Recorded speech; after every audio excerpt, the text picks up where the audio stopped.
My friends, welcome to the channel, where you will hear two inquisitive astrological minds delving into the charts of well-known personalities, along with some whom you perhaps should know. Hi, I'm David Bolton. And I'm Michelangelo, and we're both looking forward to entertaining and possibly even enlightening you, if we're lucky. Yeah. So, David, we haven't spoken in a couple of weeks, and we're embarking on this new joint journey of inquiry together. And Isn't it exciting? Yeah, it's very exciting. I mean, I wanted to say just right here at the outset, one of the great joys for me as a self-taught astrologer, someone who isn't a graduate of any given school and who, I don't have a cadre of colleagues, that I converse with in any consistent way here in the United States. Mm-hmm. So to have the opportunity, to talk shop, for want of a better term, and flex those muscles. I mean, obviously I'm doing a great deal of writing at this point, so I'm always doing that, but to do it on the fly, to let the intuitive magic take over and see what both of us have to say, because we do come at this discipline from slightly divergent perspectives. And that's what makes it so interesting, I think. Absolutely. Yeah. And it's apropos of our subject today, I did send you a few people who would, I think, certainly be of interest to our audience, but we wanted to try to avoid, for want of a better term, a bit of controversy in this, our premiere episode. Well, in most episodes, we want to avoid, controversy if it's just astrological. I don't think there's any problem with that. The problem is we talk about current affairs, and any of you who know us from our podcast channel, my podcast channel, The Anchor, The Path of Socrates, go there now, immediately, and look up the themes we talk about there. And mostly I do, solo talks, podcasts, but in many episodes you're with me, and sometimes we have a guest star, so to speak. And there we get into really controversial things that involve subjects that we can't talk about now on YouTube because we don't want to be banned in this our new channel. But we can be controversial astrologically, I think. Absolutely. Yeah. Avoiding such topics. Now, I want to tell the listeners how this came about. A few weeks ago, when the Path of Socrates, look it up, the Anchor podcast, The Path of Socrates, you had the charts of two people. There were Bill Evans and Orson Welles, and we talked about their charts, and I put it up in the astrological groups. But then it was my brother Steve who suggested, he said, that was really entertaining. Why don't you create a channel just for that, where you guys just talk about famous people? And I said, Steve, my God, we didn't see that. That's really a theme for an entirely new channel. And I thanked him profusely for giving me this idea that was really right in front of our faces, but I didn't recognize its power. I think it's going to be a really interesting channel because, as Steve said, so many astrologers talk about, the transits of the day and this and that, general things, hoping that people can somehow apply to themselves. But a channel where you just talk about famous personalities, because a lot of people out there learning astrology, or they're just interested in these people and want to get other insights into them through astrology. It's a great idea. Thank you, Steve. I know you're listening to this episode. Thank you once again. And yes, thanks from me, Steve, by proxy as well. I really appreciate it. Yes, we should have Steve on sometimes. Well, I had him on as a guest, me talking alone with him, but he should be with us because, as I said, he knows so much about general weird things, I'll say, because he listens to that Coast to Coast program that you had never heard of, but he's an expert on Coast to Coast. I mean, he's on Coast to Coast. He's never been on the show, but because of his job, he's able to listen every night. And he has a relatively boring job, so he educates himself, and he knows all about different conspiracy theories. Not that he accepts them all. I mean, he takes a lot of things with a grain of salt. But he's learned about so many things, crop circles and aliens and this and that, and always has good book recommendations. And yet still he's a normal guy. Works in the post office. He's going to be retiring in a few years, I guess. And he's a normal American, solid guy, a good person, but just happens to know a whole lot about a lot of these different things. And we should have him on sometime. really. Sure. Well, it sounds like Talk he's about definitely something. into some of the same arcana that I am, even if, we're coming from different perspectives. So I'm sure we'd have a lot to discuss. I'm sure we get along just fantastically. So we work that out time-wise sometime. But Yeah. anyway, yeah, you were giving suggestions and you came up with Karen Carpenter. And I said, oh, is Yeah. she still alive? And you laughed. She said, everybody knows she died years ago. Everybody except me, because now people, we're going to talk about certain rock or pop stars because, pop culture, that's the thing. But I'm totally ignorant there. I mean, think of somebody just crawled out of the Amazon jungle that has never been in human society, and that's where I am as far as like rock and pop is concerned. Right. I mean, And this is not a being a guy who, musician, but an expert in 16th, 17th, 18th century composers. And yes, of right. course, I know who Mick Jagger is and the Beatles, and that, but there's so many things I'm just ignorant of. And Yeah. you're quite informed about a lot of these people. Yeah. Well, this is a man who regularly regales you with harpsichord recordings on the astrology Oh, groups yes. on Facebook. People go So, to YouTube, the Digital Harpsichordist, the channel, the Digital Harpsichordist, and you will find music by over 700 mostly unknown composers from the that's 16th, pretty 17th, 18th impressive. century. And I think that must be a world record for like older music and maybe in general. I Yeah. don't know if anybody's recorded music by over 700 composers, You but could be that's your my, own record label. uh, if I had the cash to finance such an Yes, of course. Of endeavor, course. which I don't, so I'm not going to do it. Enough Yeah. of that topic. Don't depress me. Uh, Karen Carpenter. Okay, Yeah. I Yeah, have and her I'll just chart. off. Oh, sorry. I'll just interject by way of explanation that before I Mhm. became a professional opera singer and then latterly a composer, I was very interested in pop music. I fancied myself as a young Elton John, and Oh yes, you told me. but by the end of my teens, that got hijacked, and I became You realized you focused were on totally classical straight, music. so you thought that that's not for you, or Yeah, well, I realized in some levels that I wasn't. It wasn't really where I belonged, at least vocally. And yeah, I also recognize instinctively that I had a voice that was worthy, I think, of cultivation, that could sing the important roles of the mainstream repertoire of Italian opera, and so yeah, I decided to dedicate myself to that. But I have never lost my enthusiasm for the music of my youth, because yeah. that seems to be the way most of us are. What we listen to in our early teens has an endless fascination for us, even as we, Yes. go into our golden years. So, I discovered Bach at 14, and that's when I really started listening to music, and I just haven't put it down since. So yeah, that there was you my go. path, kind of. Yeah. Yeah, Yeah. and you would certainly not be the only person in the world of music appreciation who would put Bach right at the top of the list of composers.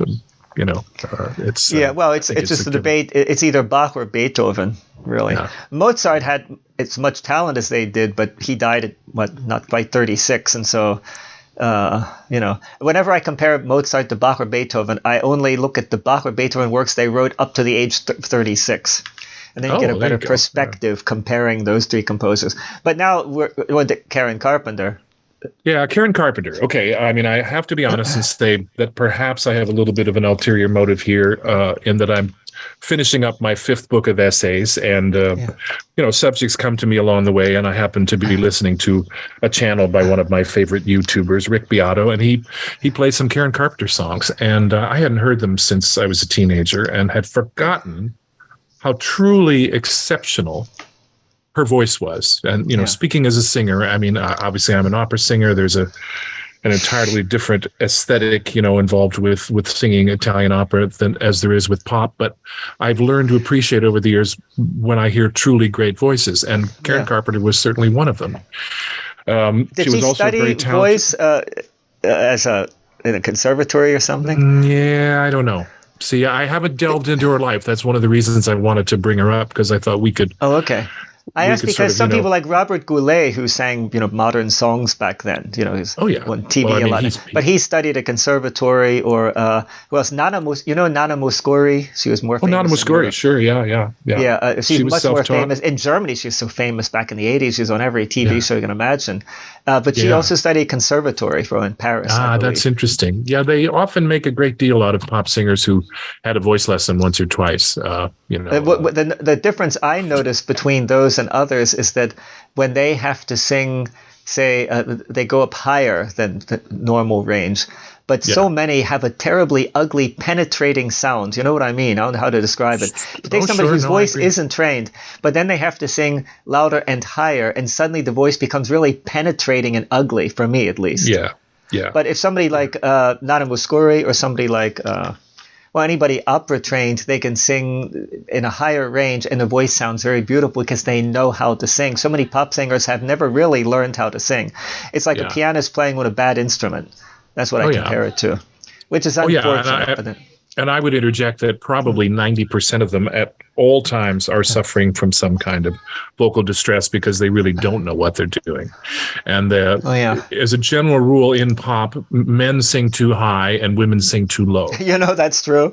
Yeah. So, but Karen Carpenter really seemed to have a wonderfully balanced voice. And she was, as I said, she was also a superb drummer. And it was an exceptional talent. So I just thought we might just see what we could discern, of that in looking at her chart. And obviously you don't know her and you don't know her voice, so you'll idea about this person. No. Yeah, you'll be going at it from. I didn't know she was a drummer. You said she was a very good drummer apparently, and her brother Richard was the keyboard player in their group. So they were. Oh, okay. They were kind of a family group. Shows you how much I know about these things. So I've got her chart up here on my screen. So do I. So do I. Yes, for the people out there, go to astro.com. No, it's not our site. We don't get paid to say this. I wish they would pay us to say these things. www.astro.com and just type in Karen Carpenter, find her chart. If you know something about astrology, or if you don't know much, you can follow the chart and have it on the screen because that's what I'm using here. And you are? Okay. Yeah, I'm using astro.com. I didn't set up her chart on our program. And then the users can do the same thing, so they're seeing exactly what we're seeing here. So just to make sure we're on the same page then, David, I'm using my Sirius 3.0 program with Placidus houses, with...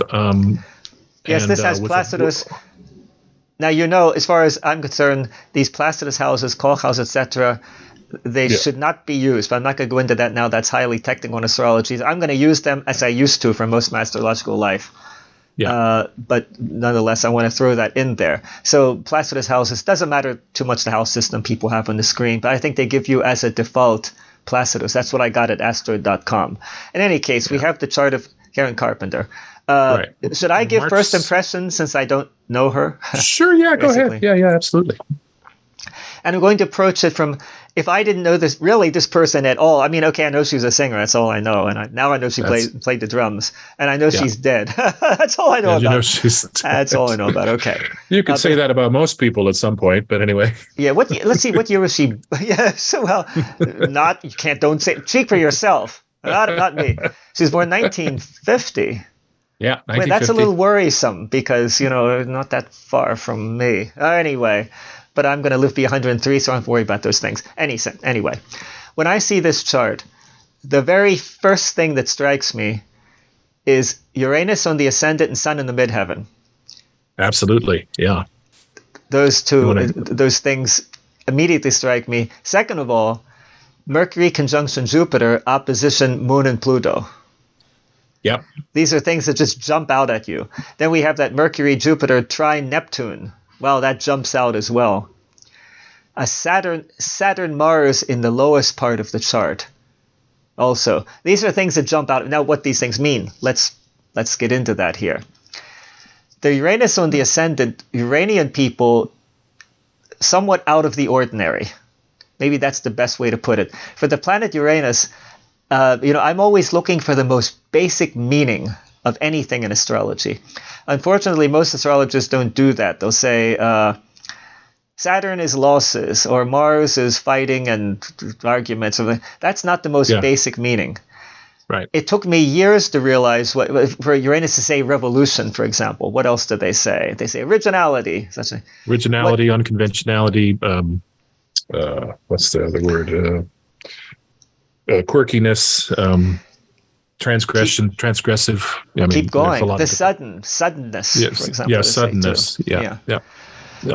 I think discovered, maybe is the word. I don't know. I found that Yeah. the most basic of all meanings for Uranus is, now think of this, the word deviation.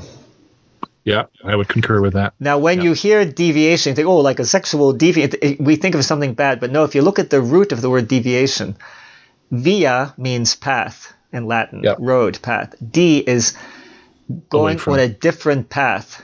Yeah. Mm-hmm. You see that in Spanish, desviación. I really thought of it in Spanish most. I thought of it desviar, to change path. Uranian people are on a different path. We could say parallel path because they're moving through life just as we are. But the path is different from the run of the mill. And that explains every other thing that Uranus is associated with. It explains the revolutionary. The revolutionary is on a different path. He's not going along with society. He's the revolutionary. The quirkiness, the person who has quirks, is not acting the way or reacting the way other people are. They are quirky, right? They're eccentric. What's eccentric mean? It means away from the center. Away from the center, yeah. Not the center path that other people are following. You're on another track. So it's really deviation.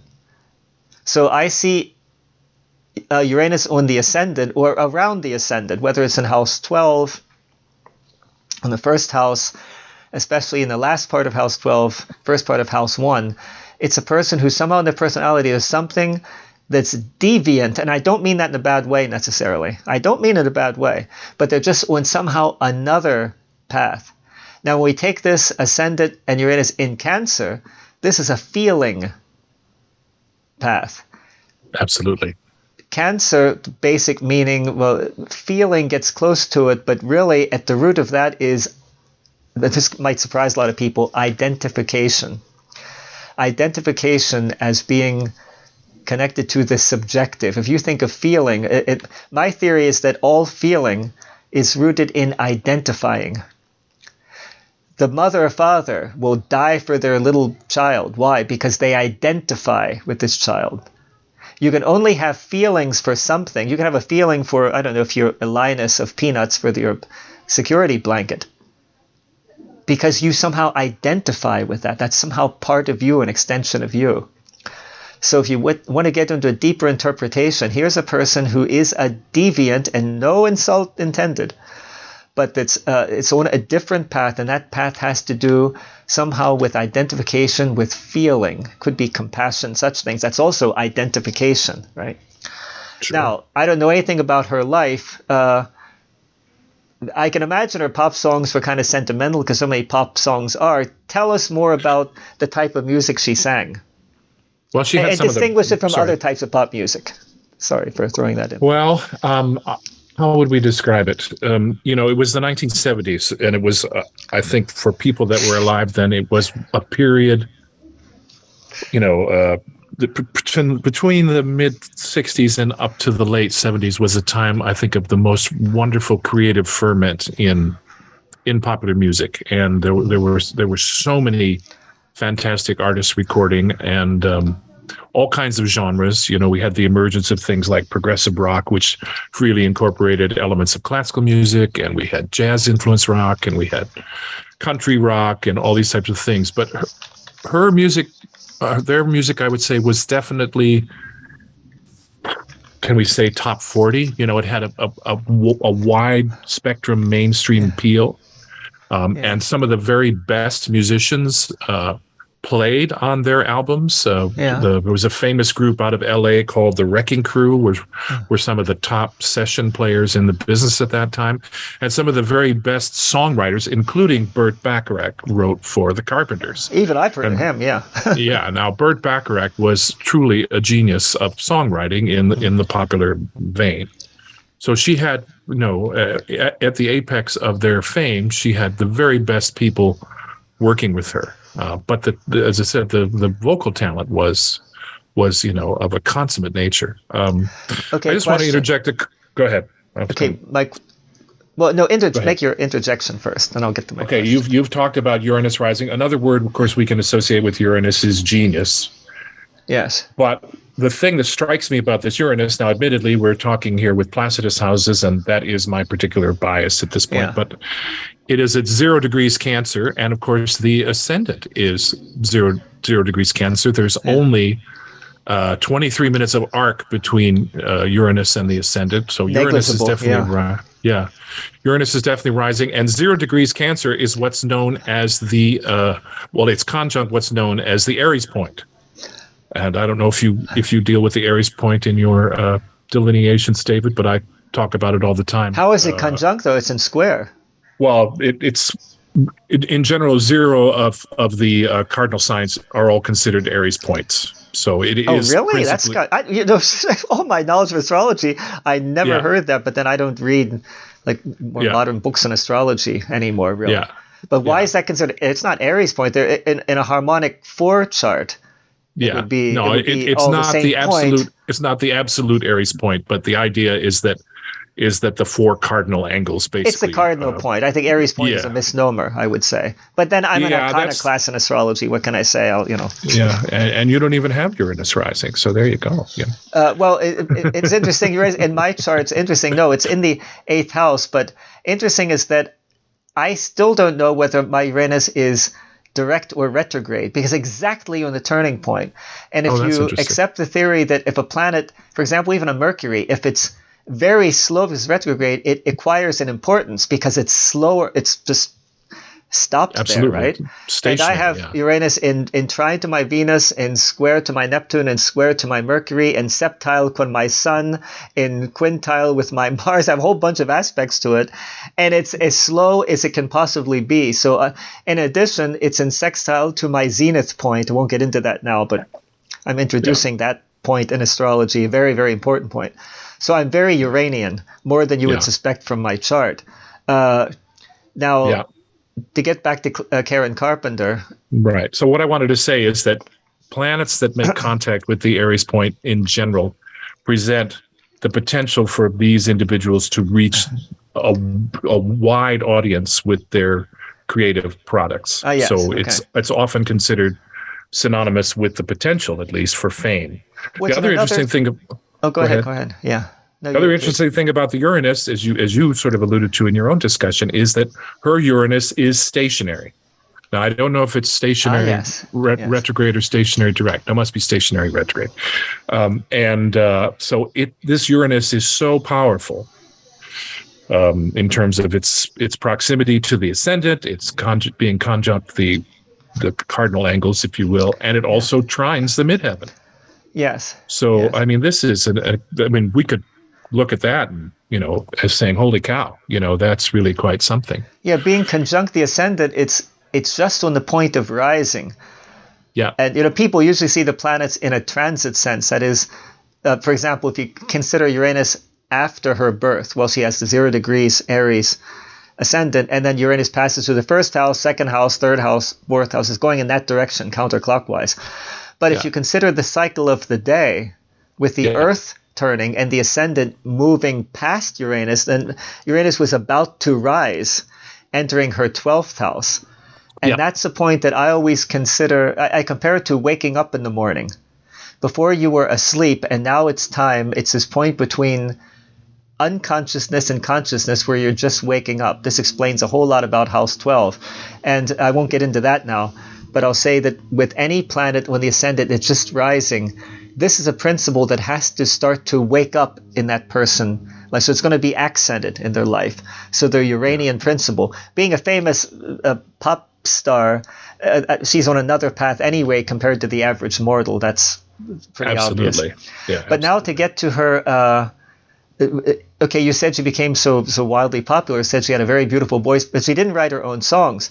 She did at times, but she had some of the best songwriters writing for her. But then what was it about her that made her so wildly popular? If it was just the quality of her voice, you'd think somebody with an operatic trained voice could be even more popular, but that wasn't the case. So what in this personality, would you say, in Karen Carpenter, made her so wildly popular? I mean, her looks, if she had been really, I think she was good looking, right? She was very nice looking. If she was ugly, I imagine she wouldn't have been half as popular. I'm just guessing Probably here, not. Probably but not. what? But the sheer beauty of the voice is exceptional. So a beautiful voice and a beautiful woman, that's alluring, I would Yeah. say. It Yeah. always led me into traps. Right? I mean, but Yeah. that's the funny thing. I don't know about you, but with me with women, people say, what kind of woman would most attract? Well, I'm happily married now, but I mean, my wild years before that. They say, yeah, what types, like blondes, brunettes, this, that. I say, well, there's some things I couldn't take. And one of the things I couldn't take is a woman with a not attractive voice. The voice and hands and voice. The face doesn't have to be the most beautiful in the world, but the hands and the voice have to be very pleasing to me. I just thought I'd throw that in there. I don't know why. No, I'm thinking of the sure. voice Carpenter, and there is a connection. You hear somebody singing, and I'm reminded of when I had French class in university. I didn't study much, but anyway, you have to go to language lab, right? And then you hear this voice speaking in French. I hardly ever went because it's boring sitting there listening to somebody speaking language you don't understand, right? But I Yeah. remember I had to go to German language lab because I had German. I went to Spanish language. I went to French, and I didn't really practice French much, but I liked going just to hear this beautiful voice speaking French. It was someone with a beautiful voice. It was worth going just to hear that voice. And this could explain the popularity of a Karen Carpenter. People like to hear a really nice voice. And if you see the embodiment in a pretty girl, that's attractive. But I would like to think that it has to be more than that because a lot of women have nice voices. What was it Hmm. special about her?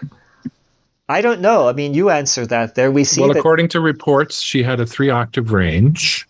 So Okay. that's a pretty big range for a pop singer. I don't know if Although, mine's an octave. I tell you, my range is so low. yeah, I mean, and it was certainly a voice that had a wonderful warmth to it. In hearing it in my mind's ear right now, and and a tremendous expressivity, and Okay, let's get into accuracy. warmth and expressivity. Yeah, We see the sun in Pisces with the yeah. midheaven in Pisces. Well, that can be very, what would you say? It's not warm. I wouldn't say it's warm. Expressive. It can be very expressive, though.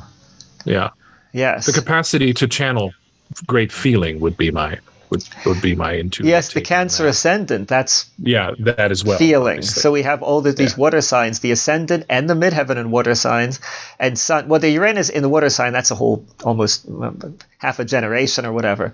But yeah, they're being marked being when the ascendant there. Let's look for other signs of this expressivity. I notice here in Aquarius, Mercury with Jupiter. Well, yeah, Mercury is verbal expression. Songs have lyrics, and then yeah, conjunct Jupiter, very yeah, expansive quality there. You can imagine the masses might be pleased. Aquarius also yeah, the sign of society. What would be your yeah. thoughts on that part of the Yeah, chart? absolutely, absolutely. And the Mercury Jupiter conjunction, very potent again in its capacity to express things. What's the word I would use in a histrionic sense? The Mercury Jupiter Yeah. combination. I think you often would find with actors. So the ability to express things dramatically in song as well. We can look at what I like to refer to as the throat chakra houses of the chart, which are Yeah. 2 and 3, because you have Taurus as the traditional ruler of 2, and sorry, not the ruler, but the sign that's traditionally associated with Yeah. 2, and Yeah. Gemini with 3. So we got, in the same way that we have Cancer on the ascendant in these Placidus houses, we also have Cancer on the second house cusp. So that once again, there's that capacity to harness and channel emotion with her Leo moon, which would again also probably lend itself, at least to some extent, to someone who could perform. We'll combine the Leo moon with the opposition Mercury Jupiter. About the Jupiter in the ninth house, Michel Yeah. Coquelin, the great astrological researcher, showed that actors tend to have Jupiter in the ninth house, which he Yeah. has. Well, So there you something of go. the acting. A singer is also an actor in a way. In Oh, a of way, course. you know what I mean, right? Absolutely. Yeah. And here we You have have to dramatize. opposition moon. Some people would see that as a negative aspect. I don't see opposition squares as negative at all, and not because because they want to teach us something. They don't want to teach us anything. They're simply aspects, but we can learn something from them. There's a difference there. But I Well, see such connections as an opposition as simply a very direct relationship between those planets. So Moon and Jupiter, this is very expansive feeling. This adds to the expressiveness, I would say. Also lends an expressiveness to anything verbal she does, because it's Mercury. It's Mercury, but influenced by the Moon, this Cancer principle, and she has Cancer in the ascendant. Interesting is the Pluto there. This is also, it gives a great intensity to it as well. Now, I don't know, but I don't think she was what you call very, very intense singer. You wouldn't compare her to, say, an actor doing Hamlet, right? It's not intense in that sense. But how does the Plutonian fit into it, in your view, in this constellation here? Well, I think you nailed it to a certain extent with the idea of intensity of expression. There's in a sense of let's put it this way. When you think of intense, you think of something, I don't know if it's a killer, you think of an intense killer, a serial killer that kills, something really intense like that. Or in plays, passion. You don't think of Death of a Salesman, you think of Hamlet, right? Something really intense. But I think of Pluto as intensifying. So in other words, what it touches, it would intensify the feeling. It would make them, more intense, but not necessarily in a dark way. Yeah. Just a lot stronger. Well, maybe with the capacity, again, to express emotion from that perspective, but not... And to captivate the masses, maybe. Pluto has something to do with the masses. Yeah, I mean, I think any great singer has to have the capacity to express a wide range of emotion, not just simply upbeat emotion, although, the oeuvre that the Carpenters had tended to be more on the upbeat side. I just wanted to follow on your observation about aspects and say, the opposition. I mean, paradoxically, what people would regard the opposition as, a challenging aspect. But the irony of it is that the two planets actually have the best view of each other in an opposition. So I always often say there's a challenge of integration, but that it's not really necessarily a for me, it's kind of the same in one sense as the conjunction, and that the forces, the energy from one reaches the other very directly. Yeah. But yes, what you mentioned is the other side of that, and what distinguishes the conjunction from the opposition. The opposition it's kind of like,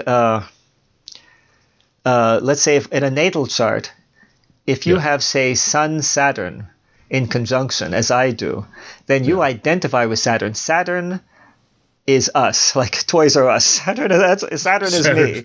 Saturn are us. Saturn are us, right. But if it's an opposition, you feel the Saturn and you receive the Saturn, but you tend to think, it seems to you like it's coming from elsewhere. Yeah, it can be projected. Absolutely. It's this, your fate is like looking, it's the difference between sitting there contemplating yourself, thinking about yourself. Okay, that's like the conjunction. But then you look in the mirror and you see the reflection of yourself outside of you, the reflection of you in the mirror, and it's still that's you. A good analogy. But it, you know what I mean? But it's you, but it's seemingly outside of you. But you're receiving that impression very directly from the mirror, and that's the way I see the opposition. And this is Pluto Moon. If we concentrate on that, she must have had. Moon and Leo, that can be very imperious. You used that word in one conversation we had. I thought that was pretty much spot on. Imperious. Mm-hmm. Imperious, but now with Pluto, what was her emotional? Are there any signs what her personal emotional life was like? Since I have no idea. Well, I mean, we've got the Pisces, but then we've got the Saturn in Virgo and. Saturn retrograde, of course, and it's interesting. There's quite a few outer planet retrogrades, which isn't that remarkable, I suppose. But I think it was certainly the case that her talent was not recognized right away, and there must have been a certain amount of frustration involved with that.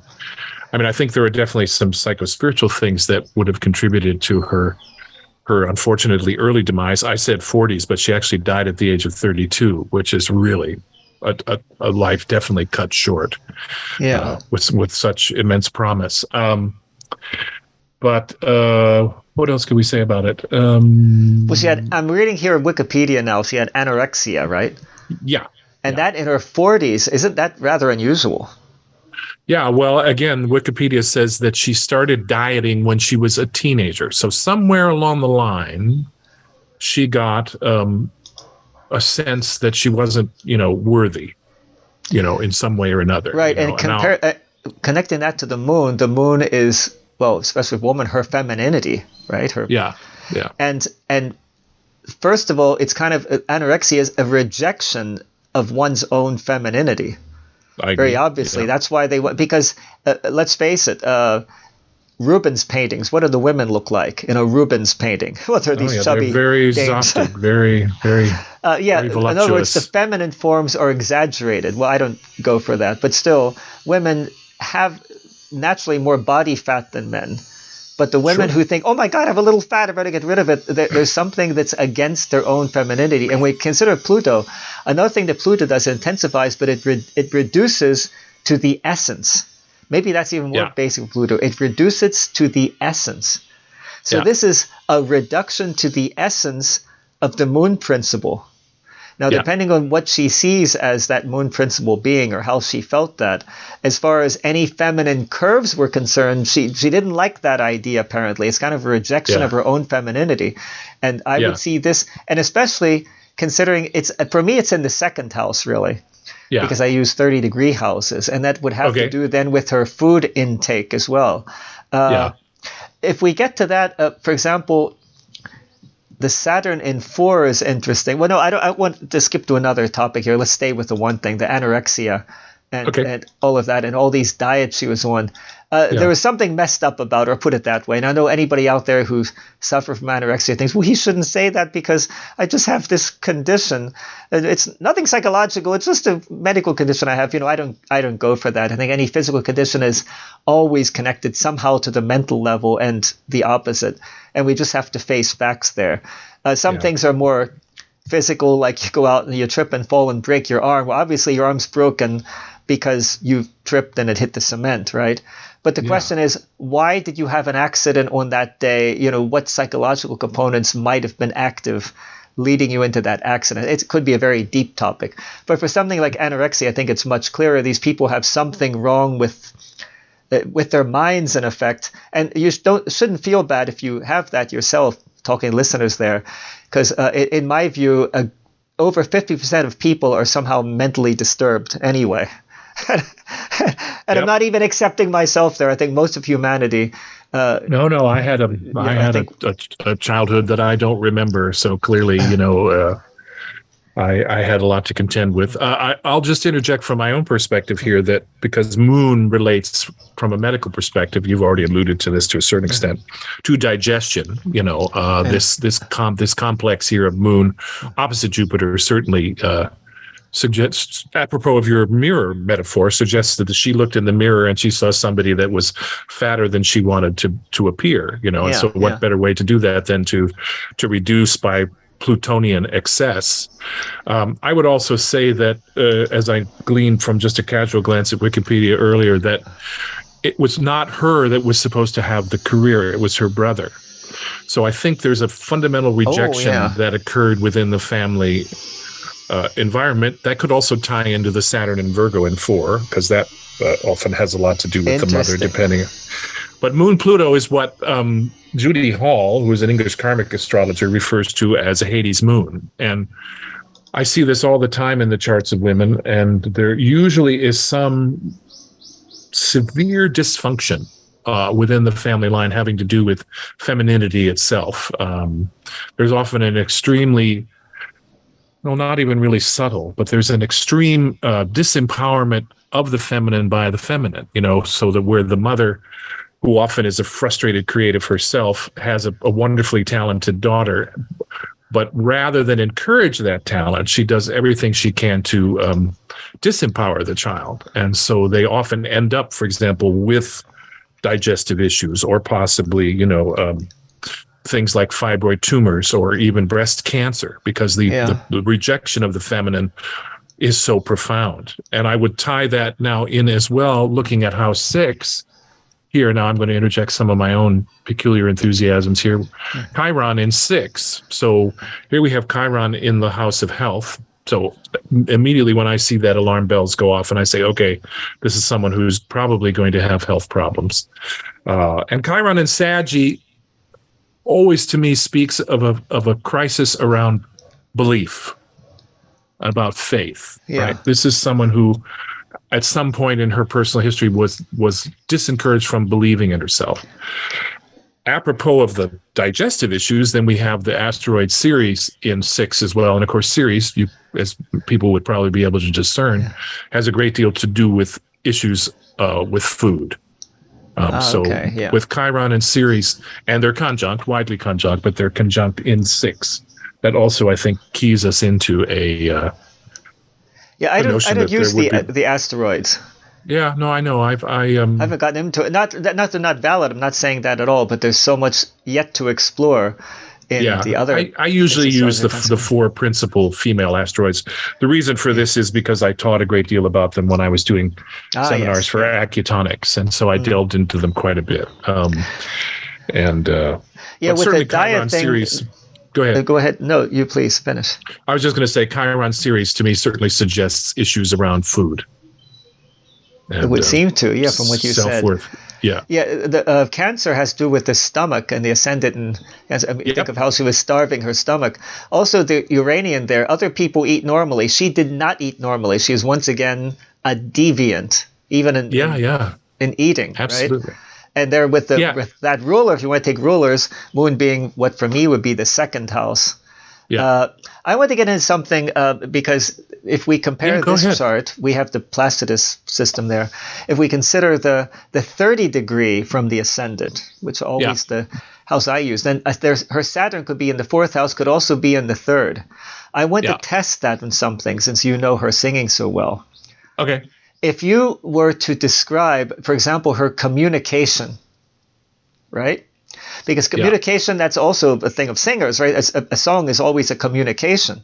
Almost sure. How you express yourself. Would you say that her songs reflected more this Moon, Pluto in Leo? Was that the way she sang? Or was it more Virgo, Saturn? My impression from the little I remember, it was kind of like the good girl singing. It was not something like Moon, Pluto, in Leo, that could be expression of a dominatrix. Do you know what I mean? Yeah. Sure. I don't remember anything like that. It was kind of my impression. I knew at the time, I had heard of Karen Carpenter. I knew practically nothing about her. But my impressions from thinking of my youth was like a goody-goody type singer that sings nice, cute little pop songs. And it was kind of more Virgoan than Leo. And kind of more Saturn in the sense that, it was acceptable pop. It wasn't wild stuff, like it was. And so the Saturn, I think that's Virgo, a really good as point. A communication form, it was like adapted. It was adapted for its time. This is the way pop singers sing, and it was very clean in a way. It was the Virgo. I don't think of so clean.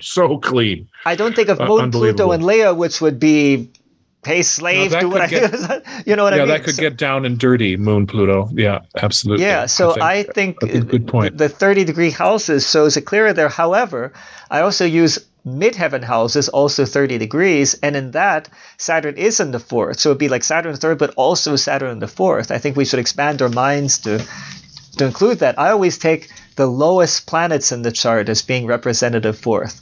The planets that are furthest away from the place of birth. In this case, it would be Mars and Saturn, really. Mars, Saturn, Neptune at the lowest part.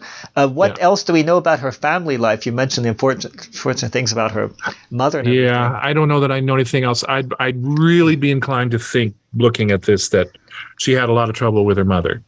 Yeah, and that probably the idea that it was the brother that was supposed to be the pop star and not her, and her talent was really largely overlooked. I did see that she taught herself how to play the drums. Yeah. So once again, there's that amazing innate talent, and she did have a high school teacher who recognized her promise and schooled her voice to become the expressive instrument that it became, but okay, let me play a sort of. Must have been. Go ahead. I won't say devil's advocate. Let me be cynical here. Whatever. Sure, okay. Go ahead. Now, when you told me, because you told me just before we started talking today about how she played the drums, right? And it kind of shocked me in a way, because you think of a person with a nice, sweet, beautiful voice, so emotional, and then playing the drums, it's a total opposite. When you think of somebody with a nice, sweet, maybe romantic sounding voice, and then you think of Buddy Rich. I mean, Buddy Rich was a great drummer. I know that much, right? Yeah. But just the mentality of people who play drums. Now, I don't want to insult any drummers out there. I mean, drums are an important part of music. It's the first element of music probably ever developed. Music probably started with a semi-human picking up a stick and beating a log, but he did it with a certain rhythm. And that's just wildly. Absolutely. That's probably the way music started, I think. Yeah, yeah. So nothing against drums. They have their place. I do think they're over accented in any kind of like pop rock. You always have drums. I mean, really? Really? But anyway, that's my own personal opinion there. But nonetheless, you think of somebody who's very feminine, who's good looking, has a nice, sweet voice, and sings politically correct songs about love and emotion. And then she goes start beating some drums. There's something that doesn't fit there. There's something that doesn't fit. And that, drums, that's a Martian. That's aggressive. Drums are aggressive. It's taking something and beating on something. Yeah, it's aggressive. It's not like the violin where you're caressing the strings of violin with the bow and and emulating the voice. Yeah. No, it's taking a stick and beating on something with it. All we have to do is think of 2001. The ape people there beating, and then something was beating somebody over the head. It's that, right?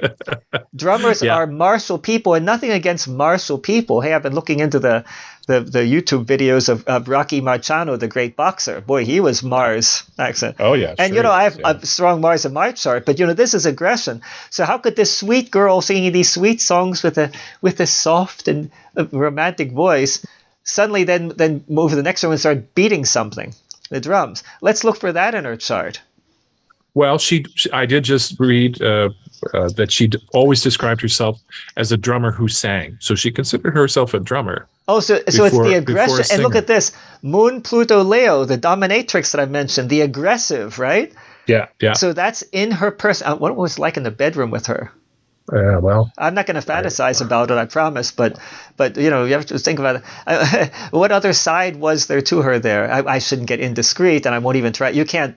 So many things you can't tell with astrology. But the Moon Pluto, I think, is key there because that's something really intense and something even a little scary. Yeah. Combined with this other side that's so soft and sweet and the nice voice. And well, you have to remember too that the type of songs that they were performing were extremely sophisticated, harmonically and texturally, and of course the kind of drumming would have been more akin to a jazz drummer. So it wouldn't have been like John, John Bonham from Led Zeppelin, just pounding or Keith Moon. No, I didn't think so. Just pounding the crap out of the skins. This would be someone who was very subtle. It would be accentuating the natural rhythmic element of the music. So absolutely, yeah. And once again, listen to the drums in some of Bach's works, like in the Christmas cantata, such things. They have their place, or Beethoven's Ninth Symphony. Drums have their place, definitely. Rhythm is important, absolutely. Yeah. What was her? Look at this. On the one hand, we have this great emotion and this great feeling, this great identification, but the Uranian principle doesn't correspond to that. The Cancer principle, the moon, the intimate, the feeling, the subjective, and then you have this deviation, going on a totally different path, the Uranian. There's something that doesn't fit there. You know what I mean? It's that first of all, but then second of all, on the one hand, if you just see her sun in Pisces in the midheaven, and then you have the Cancer ascendant, you just see that, a nice, soft, gentle person, etc., etc., etc., and very, very, very romantic. But then you have Venus in Aquarius. That can be the opposite of just romantic. That can be very New Age, very liberal. I'll put it that way. Very with the Mars and Libra, for example, back in my younger years, looking at women's charts, if I'm going to go out with somebody, I think, well, if I want to have a good time, if I want to fall in love, it's going to be the Sun in Pisces and the Cancer ascendant. Right. Especially since I'm a Scorpio. That's the girl I'm going to fall in love with. If I just want to have a good time tonight, it's going to be the Venus in Aquarius and the Mars in Libra, right? Right. So it's like two different people in a sense, which I might be suggesting Karen Carpenter would have been the perfect woman for me, but I just never happened to meet her. I say that jokingly. Well, it's interesting to see that she has more planets in air than anything else, right? She's got very much air. And air is interesting because this air and water. Okay, now I'm getting to it. What intuitively I was feeling here. Yeah. Water at its basis, that is, it's feeling, but it's identification. You can only feel if you identify with something. Air is almost the opposite. Air signs come before the water signs in the natural movement of the sun. Right. And my theory is any signs of a type that come just before another type, there's a fear of what's coming. We always fear what's coming. The air signs, one character, if you think of somebody that's strong air sign, you'll notice this again and again, they're afraid of their deeper feelings. They want to stay, Right. That's why they stay on the intellectual, on the thinking level. Because if they abandon that, they have to delve into the emotional, and that is scary. They have to go from being so objective, they have to go from being, Mr. Spock to being, I don't know, think of somebody who's totally emotional and subjective. Who would Dr. that be? McCoy.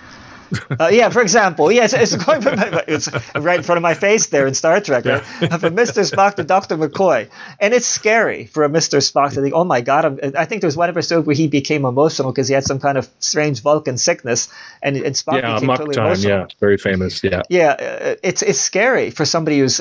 So here we have both.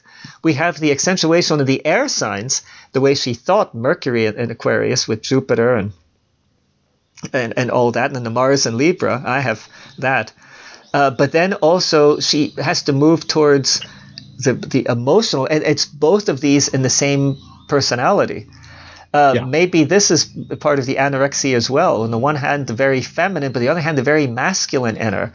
And that would also be the voice very feminine, but then playing the drums, which is more a masculine thing, obviously. It's like the masculine and the feminine together, and that explains her anorexia to a large degree, I would think. Is that correct? Maybe a certain body dysmorphia. Obviously, again, it started at such a young age. It started when she was a teenager, which I suppose isn't that remarkable.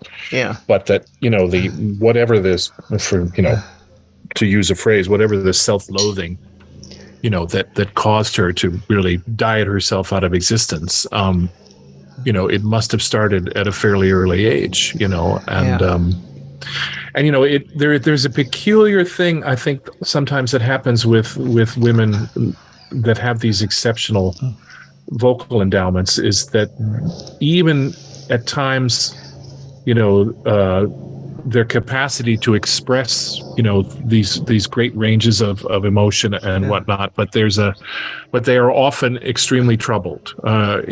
There's not a real. I just took a quick peek while you were talking at this chart of Kathleen Ferrier, the great English contralto, and Karen Carpenter was arguably also a contralto, and she died earlier than she should have from breast cancer. Oh yeah. But she was a disaster with relationships, and she also, I think, in many ways was afraid of feeling, even though her voice was, the most incredible instrument you could possibly imagine. But it was almost as if, there was a layer of authentic connection that she could never get to. And I rather suspect it was the same with Karen Carpenter, is that the instrument in and of itself was capable of so many things, but the emotional substrate had been hindered, I think, by the negative influences in her upbringing. That is so interesting, because the phrase occurred to me: "At what price, genius?" Yeah. In other words, somebody like that singer, and we have that so often with people who are geniuses in the field, but at what price? Or what factors must combine to make the genius, and how problematic can that be? We're going to talk about that. I wrote that down. We're going to talk about that in a separate episode. Might not be astrological even. I don't know. I have to consider that. Yeah, I think I mentioned it when we talked about Bill Evans, because he's a man who was demonstrably genius. And when I wrote my essay about him, I said, I've realized latterly in life, that I'm probably not a genius, but, I'm okay with that. If that's what's required, that kind of, again, Bill Evans was another one who so toxified his body with drugs, that you can't imagine, again, the destructive capacity that would allow someone to do Edgar that. Allan Poe with Drink. Edgar Allan Poe, yeah. I mean, we could go down the list of so many, and you But think, before wow. we think, genius has to be something problematic, I just remind you of Johann Sebastian Bach and Johann Wolfgang von Goethe. Absolutely. If you ever saw their handwriting, these were harmonious people. Yeah. They really were. And they were like the greatest geniuses in their areas of the time.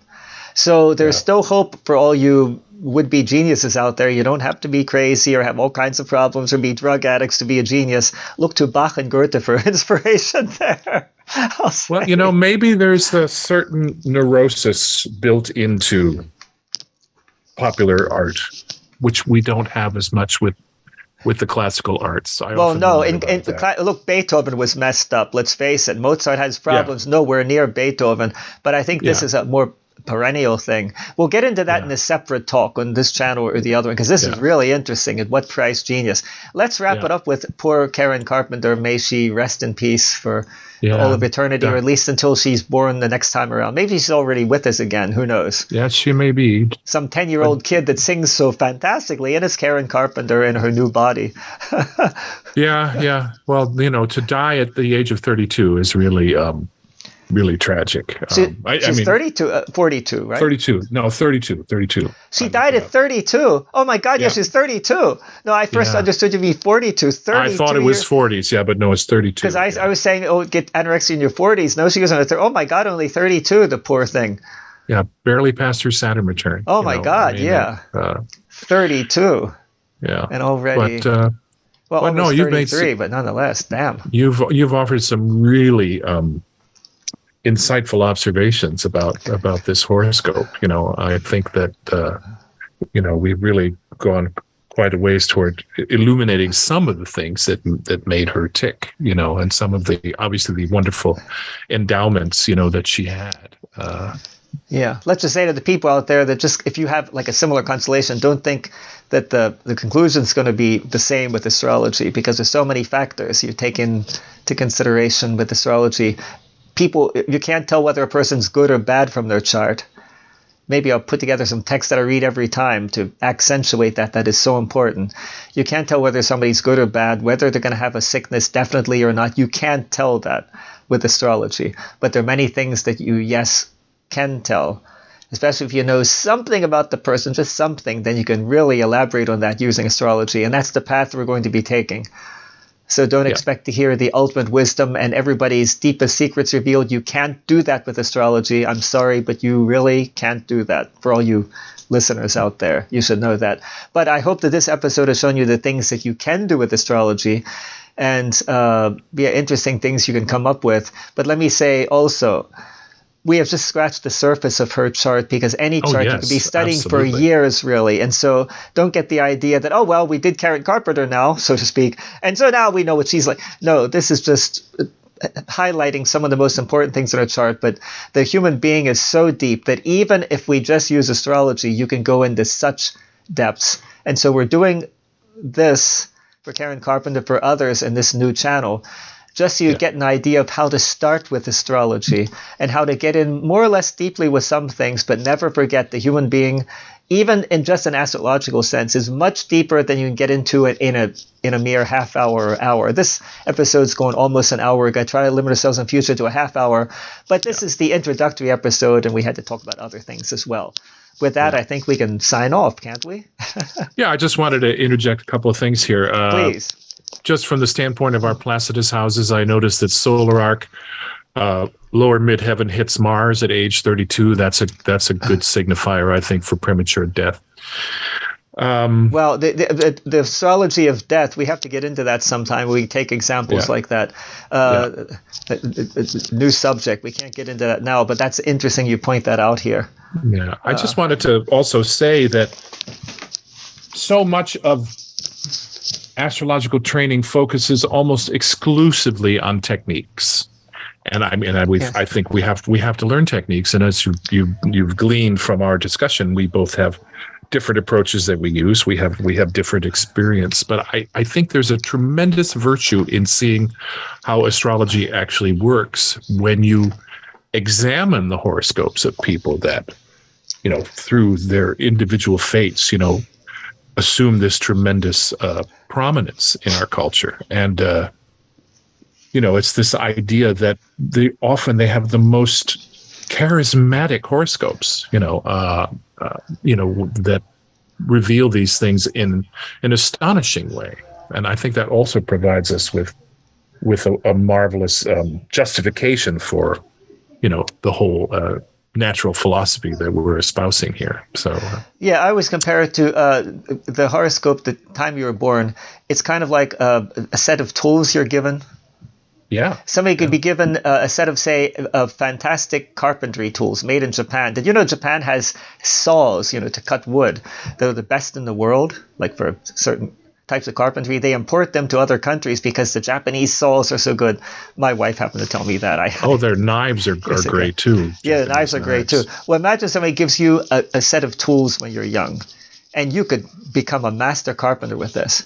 Well, you can, but you can also become a street thug that uses those knives and the tools to rob people. You could also become a torturer that uses each tool to inflict a different type of pain. It's the same set of tools. You could create master works of furniture, or you can become a total sadistic torturer with the same set of tools. That's what the natal chart is like. It's a set of tools and possibilities. That's why successful people often have what we call successful charts, because they've taken the tools they've had, their chart, and they've used them for good purposes. Others take those same tools and they don't achieve anything, because it's like the person who receives the tools and they put them in their basement, never use them. Yeah. So don't make the mistake of seeing some aspects of your chart. Oh, I'm going to be rich and famous because I have this, just like Bill Gates. Not necessarily. No. And you don't want to be like Bill Gates anyway. I'll just throw that in here. And believe me, you'll see what I mean in a few years. Maybe you don't want to be like Bill Gates anyway. Yeah. Yeah. The other thing I'll say here is that I've been, an astrologer for about 25 years, David. I know it's been more like 40, and I do don't feel... remind me. It's been, for me, it's been 43 plus. And I'm only 39 years old, so I don't know how that happened. I must have started in past life, right? I don't know either. I don't know. I'm only 26 myself. So yeah, okay. Well, how do these things happen? Yeah. But what I wanted to say was, the longer I've been an astrologer, the more I become convinced that people arrive in this realm of matter with very well-defined destinies, and often they can come from the most abject circumstances, and yet they will rise because of the sheer, again, I'll use the word I used before, the sheer charisma of their nativities. I see it time and time again, and it really is remarkable. But haven't people risen that don't have such remarkable nativities? That's the question. Sure, of course. But we have to get into this in another talk, because this is just it's like a tree. We go down one branch, but then this branch leads to another one, leads to another one, leads to another one. Anyway. So I think that was a good start for this new channel. For a stimulating conversation. Yeah. I thank you. You. And remember, people, if you want to hear more of us, if you can take it, and I mean really take it, because on that other channel, on Anchor, The Path of Socrates, Google it, you will hear us talk about many, many other topics, astrology, but also the psychic, also politically and what's going on in the world these last few years. Fasten your seatbelts for that channel. But on this channel on YouTube, we're going to be good boys and not talk about anything politically incorrect, because we would hate to violate the terms of service of YouTube and get canceled like so many other fine people have. We don't want that to happen, do we, Michelangelo? No, we don't. No editorializing, please. No, so we're going to cleverly avoid that and just talk about famous people's charts. I hope you got something out of this. And we sure had fun, and that's worth something. Let me tell you, if you've never heard Karen Carpenter sing, check her out on YouTube. I was planning to do just that. I'm going to look up some of the... can you recommend really good song of hers that's... We've Only Just Begun. Beautiful song. Did she once sing... Wait, was it... I have her singing some song. Yeah. Because I have some like 60s pop songs I listen to sometimes. Like my favorite, Sound of Silence, is one of them. And Windmills of Your Mind. Windmills of Your Mind. Yeah. Oh, wow, I love that one. And what's the one with Clouds? It's not called Clouds. It's Joni, Both Sides Now. Both Sides Now. I love those three songs. Yeah, another good song of Karen Carpenter's would be Rainy Days and Mondays. I'll look them up and listen to them because it's really and there gap in probably my are some that education. are some that are probably more downbeat because she did have that capacity. But those two just pop into my head as I'm talking to you here. I'll listen to some. And yeah. Okay, well, rest in peace, Karen Carpenter. Yes. And Michelangelo, you just rest in bed. Don't rest in peace yet, because we have 1,000 things to talk about in the future. And I don't want you giving up the ghost prematurely. No, absolutely not. I promise I won't either. So thank you for listening, people, and till the next time. Bye now. Absolutely. Ciao for now.